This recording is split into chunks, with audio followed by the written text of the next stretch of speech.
A je čisto iskrena? Dej, začni, povej. Lej, priznamo, malo smo nepripravljeni. Včeraj je bil izdan rdeči alarm za nevihto. Nevihta je uletela čez noč sem. V bistvu sploh ne vemo. Vemo to, da se gremo voziti, pa vemo to, da gremo podcast posneti z glavnim testnim voznikom Rimca. V bistvu, kaj pa lahko sploh še poveva? To nam atmosfercem veliko pomeni, ker je ena taka lepa priložnost. Ne samo, da se usedemo, pa peljemo en tak res poseben avto, ki seka ven v vseh pogledih. Mislim, ne samo, da je najhitrejši električni avto na svetu. Ne? Mislim, drži rekord na quarter mile med vsemi avti. Ja, se res, ja. Mimogrede, ta model ga je od zadaj naredil. Ne? Pa ta model od zadaj drži rekord v Goodwoodu, pa drži hitrostni rekord med električnimi avti. 412 na uro. Ne vem, a raba sploh še kaj povedati. Lej, nevihta je prišla, mi pa reagiramo. No? Ja. Probamo nevero doživeti čim bolj pristno in nefiltrirano. Ajde, instrukcije. Gdje je? Noga na kočnicu i s lijeve strane imaš PRND gub. Vidiš tam. To pokreneš u drive. I to ti cijela filozofija. Vozimo se u cruise modu i imaš regen na kočnici, odnosno na gasu. Imaš one pedal drive. Sve to što je vrijeme ovako kako je.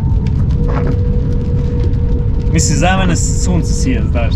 Znaš što dobro da za mene sad sija sunce. Sad ti cruising mode, stvarno udoban auto, no? Da. Ovo je GT Hypercar, znači napravljen je da bude udoban, da bude brz, da ima long distance.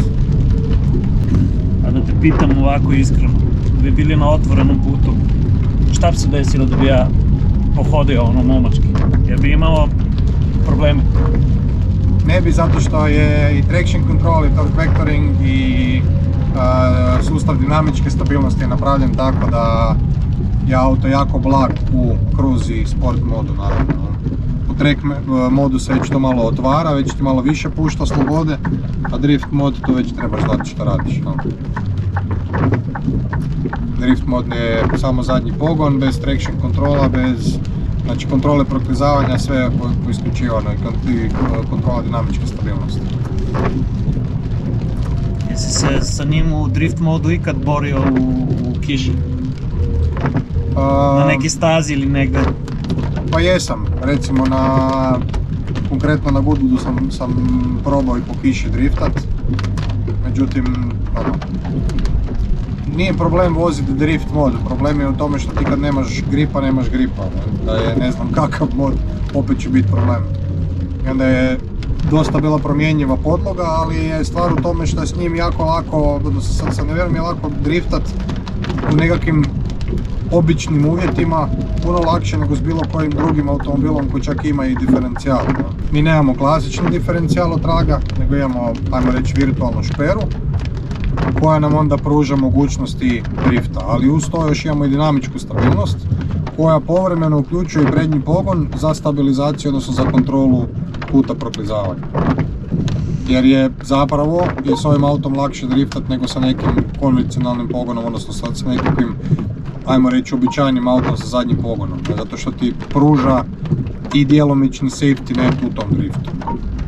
Ampak počas vidim da je en tak nezemeljski avto, če govorimo o običajnem človeku, vidim, kaj inženirsko znanje naredi, da se takole po eni mestni vožnji pelem normalno, pregledno, pod mano je pa 2000 konjev.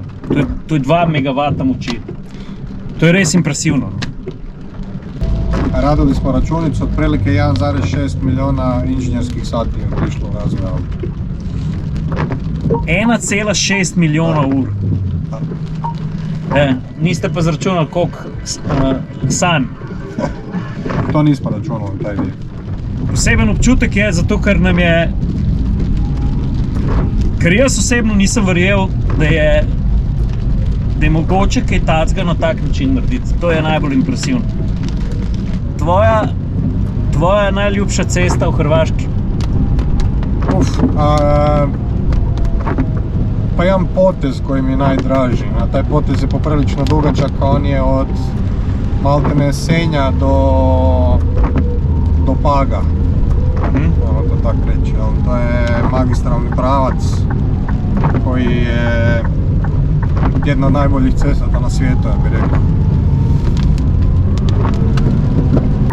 Ej, prvi dojam, čujem zvuk kako raste, kako frekvencija zvuka raste i sve ono hoću da mijenjam brzinu električnom autu. Dobro da nisi kuplom stisnuo, Da. oba dvojice bi završili. To ne bi. Znači trenutno se voziš sa one pedal drive sustavom na low, odnosno na prvoj razini.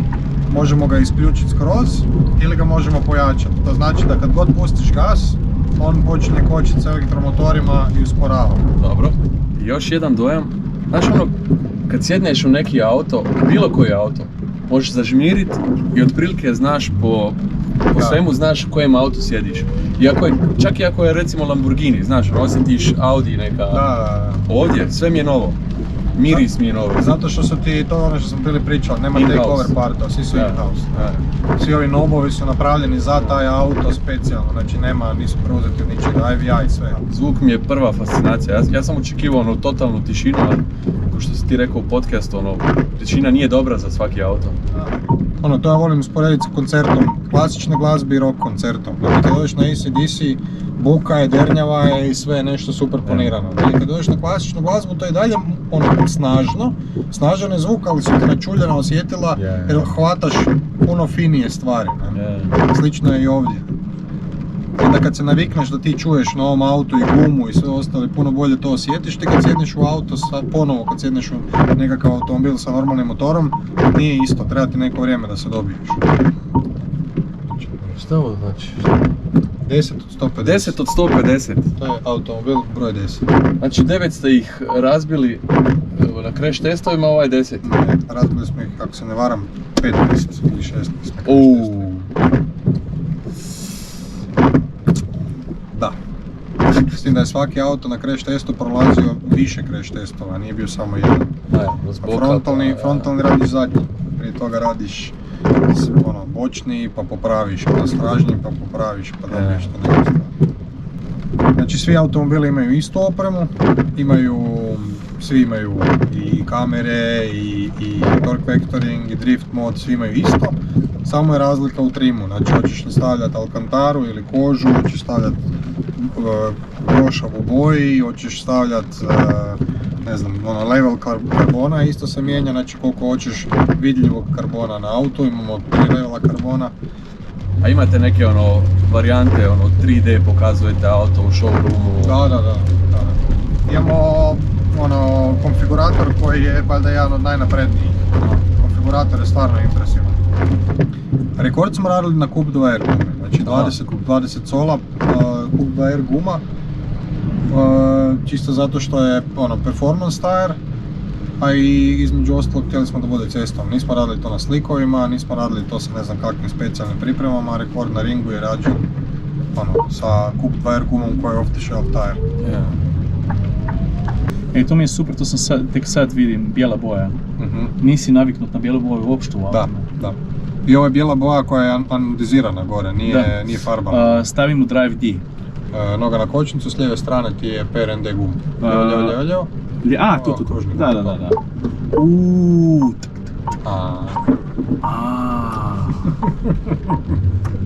To mi se sad sviđalo puno. Ako sad već promijenimo sport, odmah skužiš da dobije tvrđi demping. Ako ga stavimo u track, skužiš i po volanu da je tvrđi i skužiš odmah da bolje više kopira cestu i odziv na gas je drugčiji. Ili čekaj samo malo, non stop je, kako se kaže, natural feel. Da. Počne se, dobro. Kočnica je mošta. Da, to mi je okej, to mi je super, samo da se priviknem. Ali gas je zelo progresiven, zelo lep. Super, Trenutno voziš na one pedal drive sustavu, odnosno na postavci koja ima regenerativno kočenje. Sad regenerativno kočenje možemo pojačati. Ima 3 stupnja, high, low i off. I to je sad na low, a? Sad je na low. Da, čuti se, ali vidiš da ima gradijentni ulaz i izlaz iz regena, da nije previše jerky. Da, razumijem. Sad recimo čak i ako stavimo u jači postav, recimo sad prebacim go high, sad kad pustiš gas, vidiš da on koči jače. Ali nije isto kao kod drugih auta jer je Tako je, to znači ti se ide dobije. REM Da, znam. pin. Da. Na drugim autima je to jako naglo zbog VLTP-a. Da. Mi smo žrtvovali na VLTP-u vjerojatno neke kilometre, ali s druge strane smo dobili to da ti nemaš mučninu dok voziš auto, nemaš trzanje cijelo vrijeme, nije ti teško naći balans. I imaš s druge strane off, sad kad ga isključim, samo idemo, da. samo kružimo. Držimo ga u principu na low jer je puno lakše voziti auto na taj način. Da, vidim. S tim da imaš regenerativno kočenje i na kočnicu, znači svaki put kad stisneš pedalu kočnice imaš regenerativno kočenje, ali kako je brake by wire sustav, uspjeli smo dobiti da možemo preklapati regenerativno kočenje i hidrauličnu kočnicu. I onda ti kad počneš kočiš u nekakvim manjim režimima, kočiš sa elektrokočnicom, odnosno sa motorima, kad stisneš jače kočiš i sa hidrauličnom kočnicom, znači radiš preklapati. Znači hibridni sistem za kočenje. Tako. Track mod ima drugčiji damping, sad ćeš skužiti odmah da kopiramo cestu puno više, znači da se puno više podržaja prenosi u karoseriju. Ok, ovdje je sad glatki dio, ali vidit ćeš kasnije. Da. Jer je auto automatski tvrđi, ali sad se promijenio i traction control i torque vectoring se promijenio na koji način radi. Sad ćeš recimo imati auto kad bi se vozile brže, onda bi osjetio da ti taj torque vectoring puno više pomaže, ali da ti je traction control otvoreniji gdje se auto puno više i pomiče. Ti u cruise modu ako dođemo na zavoj, dosad svak poklopiš gas, on ostaje tu gdje je. Znači ti ga otvoriš, on će držati svoju putanju. U track modu će tu već biti, znači on će pokazat će ti ok. Znači imaš manje trakcije, zadnji kraj izlazi van, više se auto miče. Sviđa mi se puno. Ja sam bio pričao da je bilo dobro da pada snijeg sad. To je bilo još jači doživljaj, sve kripo. Ajde dečki, vi ste. Ampak slišam vse, kar rabam slišati, vse, kar moram slišati. Med Nevero pa drugimi električnimi avtomobili, po mojem mnenju, da nimam občutka, da peljem električni avto zdaj. Da. Veš, kaj hočem reči? Da. To, kar si ti govoril v podcastu, da imam mehanski občutek. To je glavna razlika, ker ti, ki se usedeš v električni avto, majhen, velik je samo... Tukaj pa ni... Jako lijepi engleski izraz za većinu električnih automobila i pri tom stvarno ne mislim ništa loše prema bilo kome drugom koji radi električni automobil, ali jednostavno je stvar pristup im je drugčiji, targeti su im drugčiji. Ja to volim reći, hrpa tih nekih automobila su po meni appliance. Znači, uređaji koji te prebacuju od točke A do točke B. Iskupio se vozački feeling. Jer, ruku na srce, jako puno današnjih vozača ne mari za neki vozački feeling. Što je, po meni je krivo, nije stvar do vozača, stvar je do proizvođača. Zašto? Ja sam to znao često reći svojim dečkima, ti ako cijeli život voziš loš auto, nikad nećeš postati dobar vozač. Ti ako voziš vozačke automobile cijeli život, kad probaš jedno nešto što valja, ovo znači šta ne valja. I ne želiš se vraćati nazad na to. Ne želiš se vraćati na tupi volan, ne želiš se vraćati na auto koji ti ne osjetiš šta radi ovjes. Kad sjedneš u takav auto ti je bez veze. Točno tako, stari. Ja ne smatram da je problem generacije, znači generacija Z ili generacija, ne znam, millennialsa, oni ne znaju, ne vole automobile. Nije točno, pogledaj šta ta generacija može voziti danas na cesti. Daj im dobar auto u ruke, daj im nekakav auto koji ima taj nekakav vozački feeling, kod svih njih će se to aktivirati. Nismo mi nešto specijalno sad posebna generacija ili svi prije nas, da je bila vozački okrenuta. Da, ok, auto ti znači slobodu, danas ti sloboda znači, ne znam, internet, 5G mreža, mlađim generacijama. A s druge strane, kad sjednu u auto, itekako znaju poštivati šta znači dobar volan, dobre kočnice, dobar ovjes, šta znači dobiti komunikaciju od auta nazad. Znaš šta mi je super sad kad sam počeo, kad sam se malo priviknuo? Kako možeš, kad dođeš da staneš, možeš sve, kako se kaže, tactile, samo da se... Znaš šta mislim? Možeš stati bez trzaja. Da. A ja sam prvi put u ovom autu, to mi mnogo... Na tom smo potrošili jako puno vremena. To je recimo jedna stvar koja meni užasno smeta. Često na automobilima, pogotovo sa automatskim mjenjačem. Kad ti ne možeš stati na semafor normalno, bez da se on ili ukopa ili da kruza dalje. Znači ne možeš se zaustaviti normalno. Ti ovdje kad pustiš gas čak i u low settingu, on će stati. Znači ti kad pustiš gas, auto će se zaustaviti, ali će se zaustaviti full blago. Da. Znači, taj dio je jako bitan, taj longitudinalni trzaj je ono što tebi radi mučninu i što ti radi loš osjećaj. I on mora biti full blag. Da. To mi je bilo super sad, evo, to sam upravo sad sam primijetio. Ja bi ga mama vozi ga ti. Da. Njej ne bi bio problem. Jako dobar point sad koji si rekao, znači mi smo išli za tim da auto bude usable, da bude jednostavno za koristiti, da bude everyday hypercar, da zadovoljava neke stvari koje kod drugih automobila nakon 1000 km počnete svrbiti po tijelu koliko te smetaju. Da ovaj to ne radi, da radi upravo suprotno, da ti je na usluzi sa svim tim stvarima i da možeš živjeti s tim automobilom dugo i da možeš napraviti veliku kilometražu, a da ti nije naporan, težak i zavoziti sve ostalo. Jako puno ljudi doživljava automobil u nekakvom tom prvom kratkom dojmu. Meni se često dešavalo kao autonovinar da sjednem u neki auto koji mi je jako guba jer je čvrst ili je sve osjetiš sve što se dešava s tim autom. Ode napravi 200 km. Da, znam. Napraviš 200 km, izađeš van iz auta i misliš si ja bi nazad autobusom. Znači ne da ti se ići, ne da ti se sjedat više u to jer ti je naporno. Da. Super je imati jako bučan auto ili jako bučan motocikl. Prvih 50 km, kad trebaš ti sjest na to pa kad piliš na 4000 okretaja sat vremena, onda ti glava ovakva bude i ne da ti se to.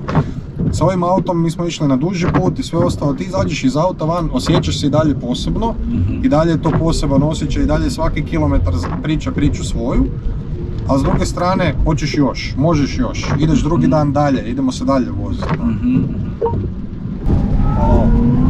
Marija! Ne! I auto samo, kamo smjeriš volan, tamo ide. Vrlo jednostavno. Kako? Kakšna je masa? To je bio cruise mod u kojem je auto, ajmo reći, najmekši postav. Imamo i track mod gdje je postav puno drugčiji, ali i traction control malo otvoreniji.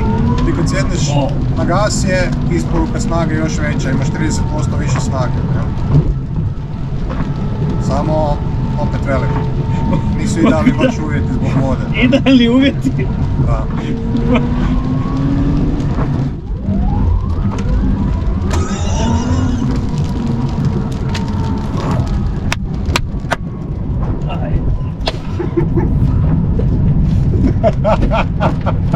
Jesi dobro? Veliko stvari sem že doživel na kolesih, veliko stvari sem probal. Ampak z nobenim avtom niti približno v takih pogojih, na tak način, tako suvereno. Mislim, jaz sem, ne vem kaj naj rečem.